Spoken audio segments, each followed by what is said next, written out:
Hello everyone, welcome to my first attempt at a Unity C# tutorial. Well, you can use it in C# too, without Unity, but I'm gonna show it in Unity. So what is it? It is called Protobuf, and it is a way to store information on your disk, or send it over the network. So let's take a look at it.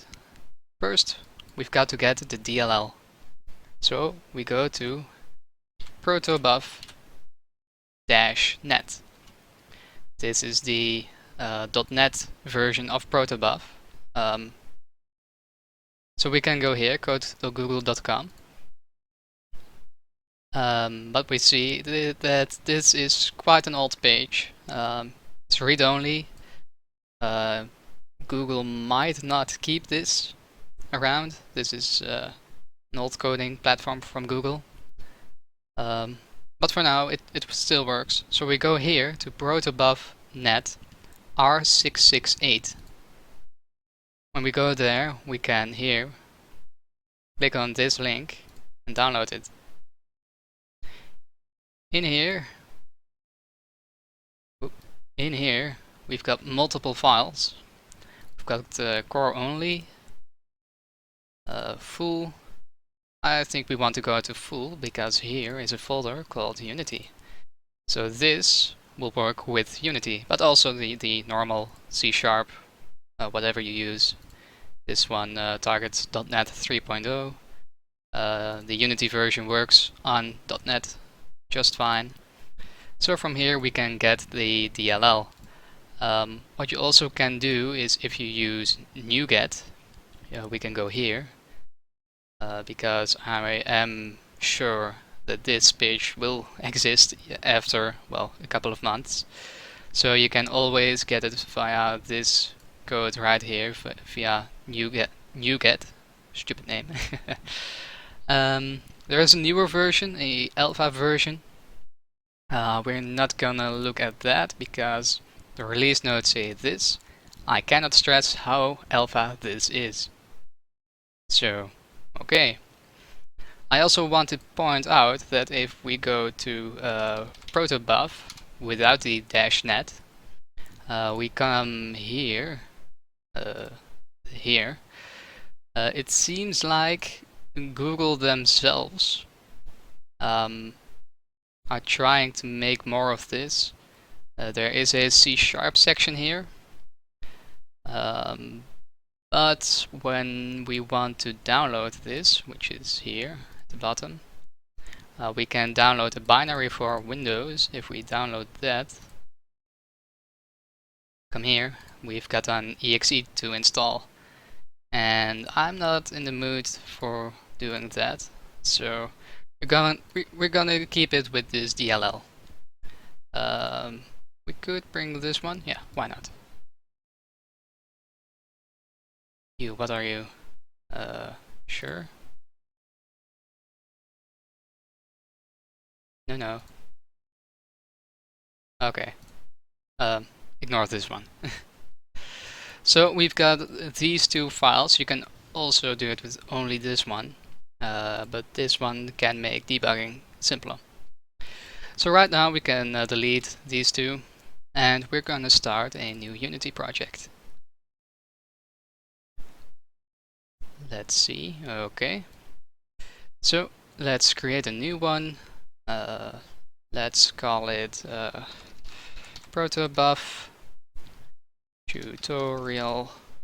I'm probably gonna make typos, but sure. Let's create it in the desktop. Create folder, create project. So here it is. Let's see, yes, it starts up. Okay, well, first thing we want to do is save the scene. You always want to save the scene first. Let's call it scene 1. Okay, so this DLL needs to go somewhere, these files here. So we're gonna make a folder called plugin. Now it's very important that, well, Now, is it plugins? That's the question. Let's see. Assets. Plugins. Yes, it's very important that this is called plugins. Exactly. So, because that's how Unity knows that there are, well, plugins here. So let's show it in the Explorer. Let's click it and drag these files in here. Okay. Close this.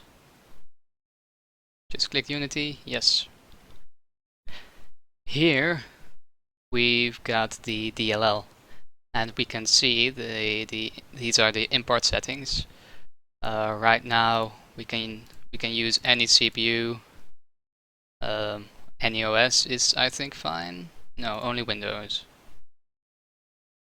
Well, I'm not sure. Let's use it on any OS. This should be fine. Apply. So let's use Protobuf. So Protobuf is a way of serializing a class, and serializing means turning it into bytes.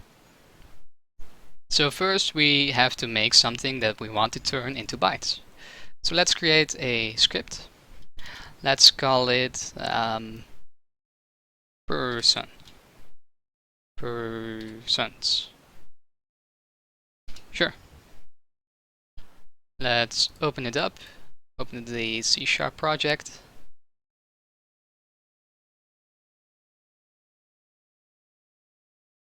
Go to assets, persons. So this won't be a manual behavior. This will be a pure class. But because we've got in this plugin folder there's another file now. Why are you here? I think Visual Studio might have done that, but let's ignore it for now. So because it is there, here in the references, we automatically see Protobuf.net. And up here, we can import it using Protobuf. Okay, now we can start. This is not a mono behavior, so we can get rid of the start and update function. And let's... Okay, we are going to make another class here. Public class person. So this class is going to save an array of persons. And you know what? It might... We can make it a mono behavior. Sure. Or no. No. Let's not. Sorry. So this class person. So what does a person have? Well, it has a string because this is his name. We've got an int, which is its age. Well, yeah. What more? Well, let's keep it at this right now. So in this class persons, we are going to have a person array called my persons. Let's make it public. And let's make it serializable.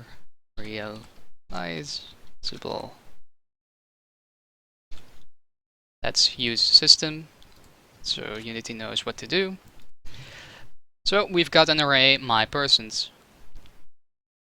Well, we can give this a public string group name, and let's call this group members. So these is going to hold a group of persons, and that group has a name. And in the end, we are going to serialize this. We want to save this. So let's create another script, this time actually a mono behavior script. Let's call it, well, what should we call it? Save and load script. Sure, why not? Let's open it up. I don't think we need a start, but what we do need is a public persons class. Let's call it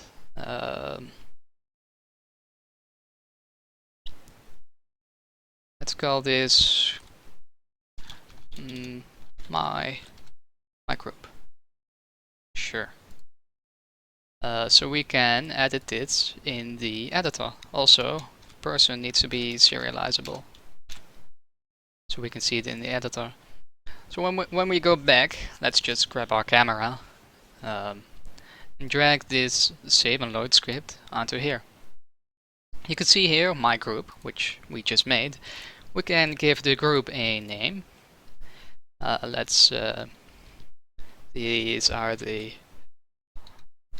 naughty kids, because apparently we are Santa. I think we can make five. We've got Billy. He is 12 years old. We've got Steve. He is, well, 33. Well, it's not really a kid. Naughty people. Element 2. Let's call him Rick. Hello, Rick. Rick Grimes. Sorry. How old is he? Oh god, now I said his name. Now I need to know how old he is. Let's say 35. Something like that, maybe. Let's have a Chantal. She is 16. And we've got a Bernard. He is 66. Okay, so now we've got all these people, and these people are all in the naughty people group. But what if we want to save this to disk? Well, we've made this class save and load script. So let's save and load stuff. So we don't need start. We also don't need update, because I'm going to do this in the old GUI, just because for this tutorial it is nice to use. So let's make a button. So GUI dot button. Need to give it a position. 10, 10, sure, 200, 100. What should it say? Load.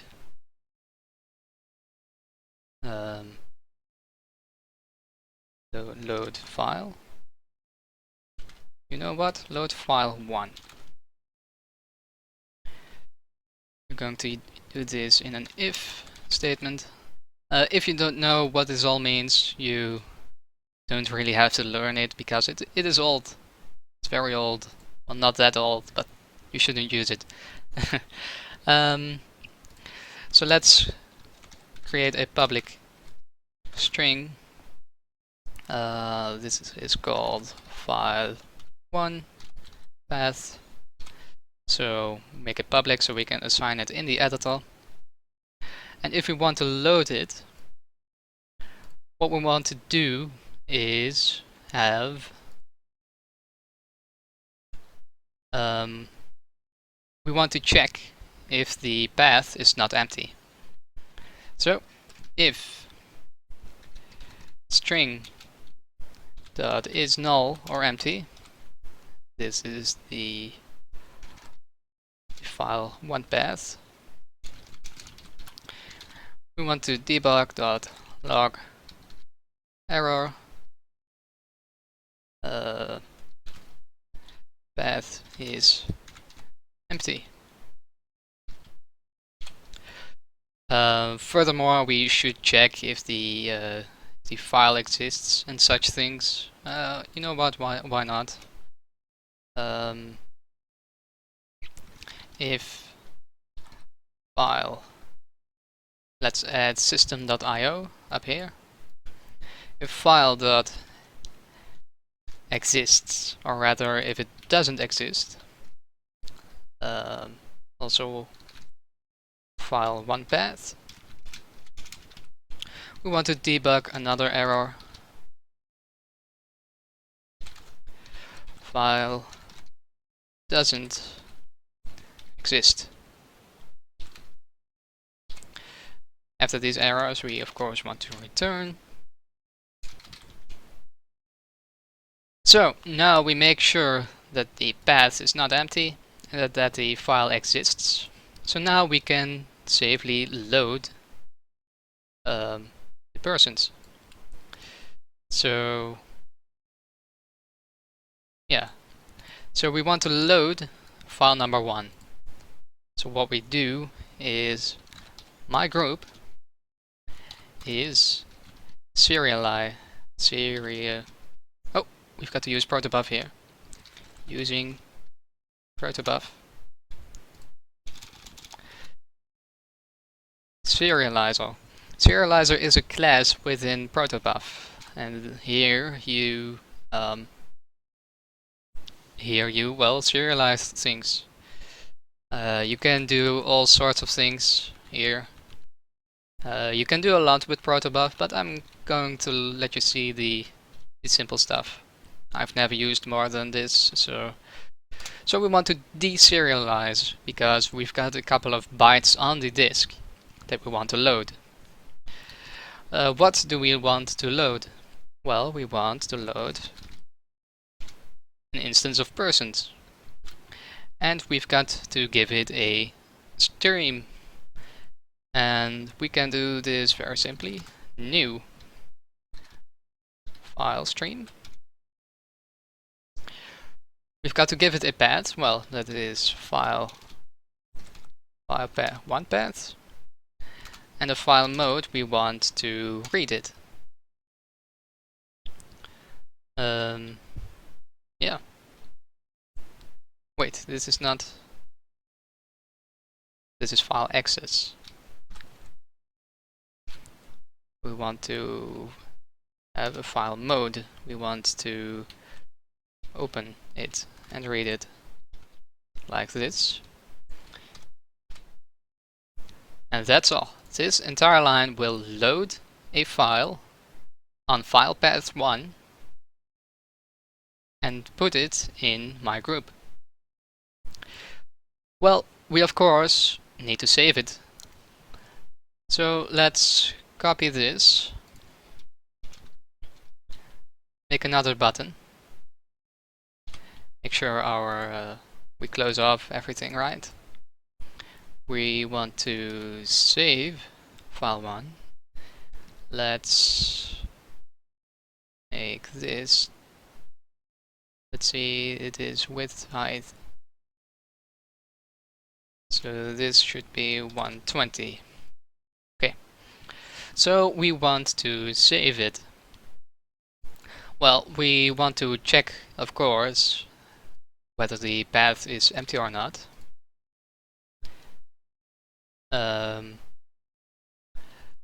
We want my group shouldn't be null. So if my group equals null,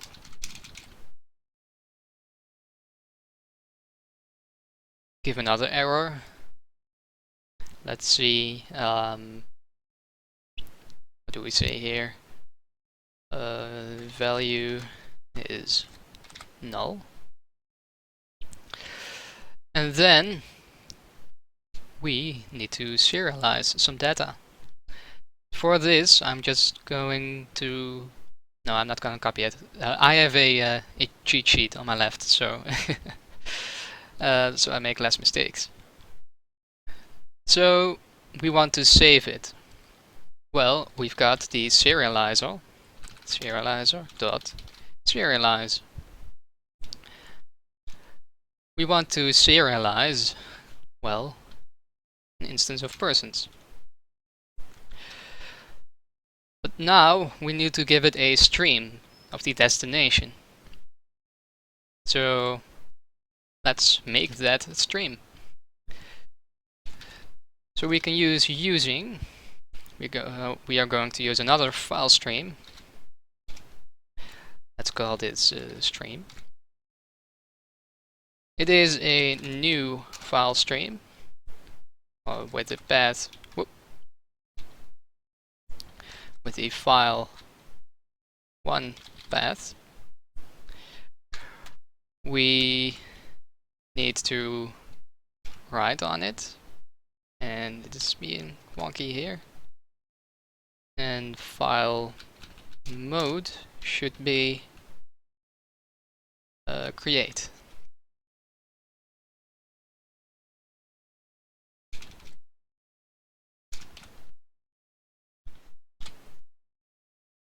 Like this. So we now made this stream, and we use this using with these opening and closing brackets because, well, it's a nice feature of C#, because normally when you create a file stream you need to close it again, and that is exactly what this using does. So we open it here, and after this it closes itself automatically, so it's just handy to have. So it wanted a stream. Well, we just created one. We called it stream, and we want an instance of persons to save. And that was called my group. Then to make sure everything is empty, we want to flush the stream. I don't really think this is necessary, but sure, why not? So this is all the code we need. Let's save it. I'm just thinking now. Yeah. So we have got to give it a path. So let's use the desktop. Wow. Stupid word. So let's see what the entire path is. It's this.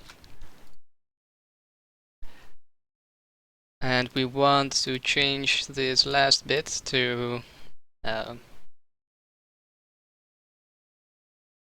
naughty people file dot, well, you can put anything behind the dot. In the Protobuf documentation they always call it a .proto file, so sure, why not use that. So I hope this will run without errors. So we are going to save the file. No. Oh yes, of course. Haha. It's not all of the code. It is almost all of the code, because as you can see, the type was not expected by Protobuf. So Protobuf doesn't know how to serialize persons. Let's fix that. So we can go here, go back to persons.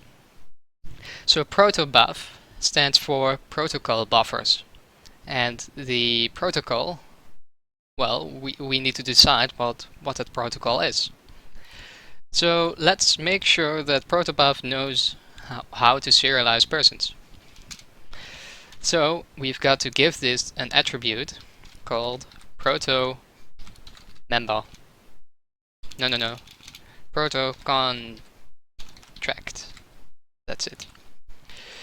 So now Protobuf knows that persons is a class that it can expect. But if we want to save a variable here, we've got to give it another attribute called proto-member. And we've got to give it a number. Let's give it 1. You can't use 0. It doesn't like 0. I don't know why exactly, but it just doesn't. So, proto-member 1. Okay. Then this should be proto-member 2. You can use any number you want. No negative or 0 though, but as long as 2 are not the same, you're fine. But now if I'm going to run it, it still won't run. Let's save. Because now it doesn't know about person. Let's go back. Oh, not there, here. Because we want to also serialize this person array.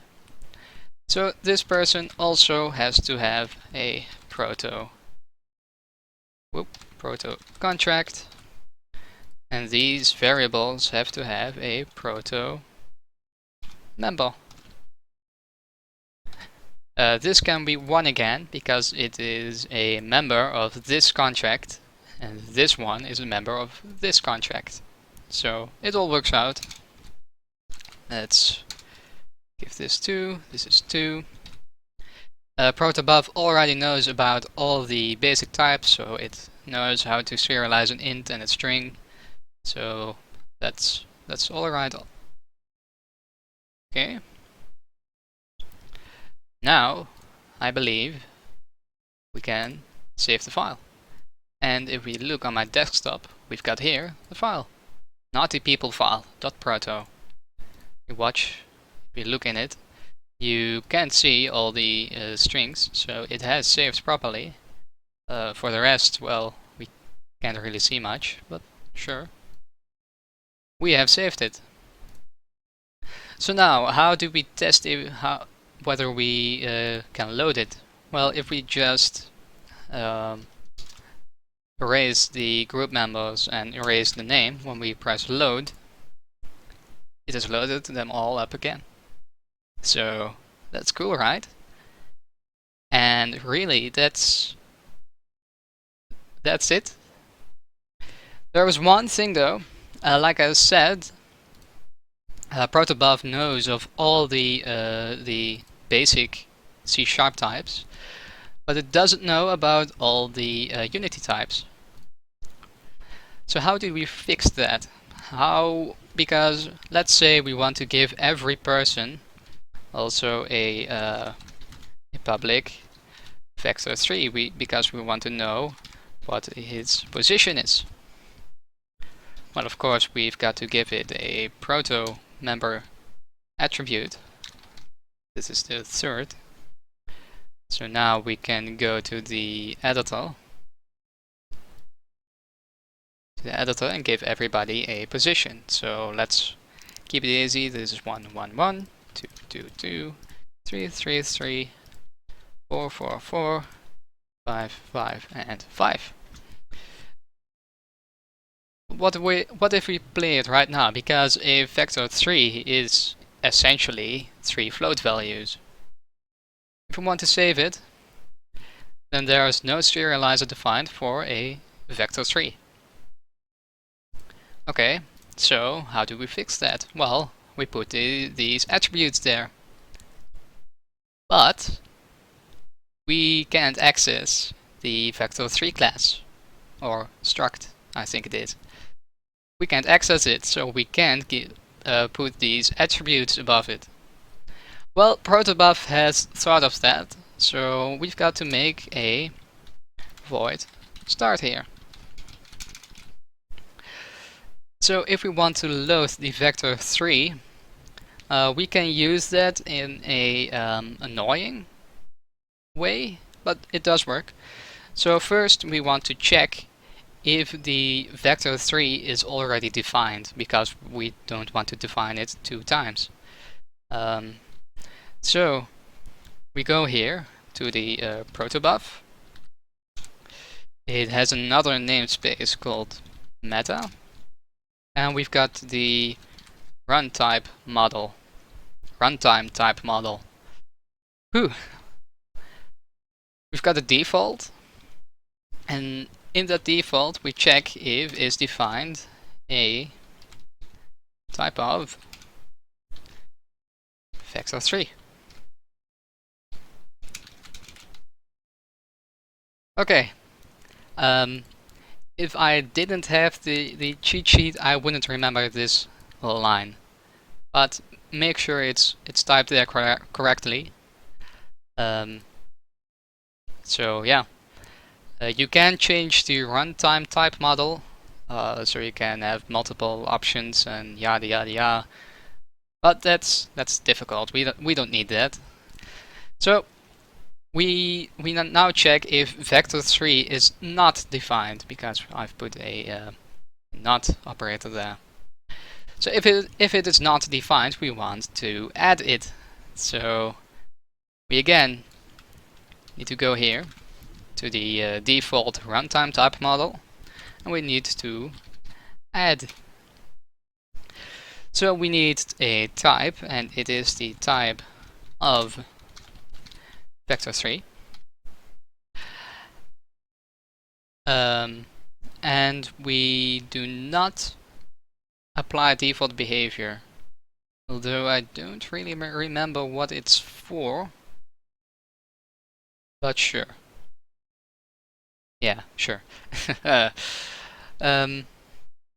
So false. Now this returns a meta type. So we can say meta type like this. No. Okay, let's do it the easy way then. So we can call here also again add, and we can give it a number of member names. You can go really deep into this. No, we want to just add a number of member names because, well, you know, if we have a vector3,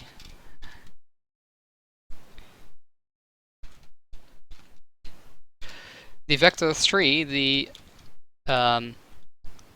test. The variables which we want to save are the x, y, and z coordinates. So let's give it the name. So x, y, and z. This is it. Now it can serialize vector3 also. And you can do this with anything. We could even leave these attributes away and just use this. But I think this is more elegant. But sure, you could do it. You can do it with any class. I needed to serialize the Unity color as well. So this was the RGBA. Just type the name here correctly and it'll work. So we can save this, go to Unity again. We've set up this, play, we can save it, and we can load it. Well, let's show we can load it. Load, and everything is there. So yeah, I could show it with multiple paths and all that, but I don't think I need to do that. I think you get it. You're smart, otherwise you wouldn't watch my video. Yeah, that's it. That's all I have to say. So thank you for watching, I guess. Wow, this video is longer than I thought it would be. So good luck.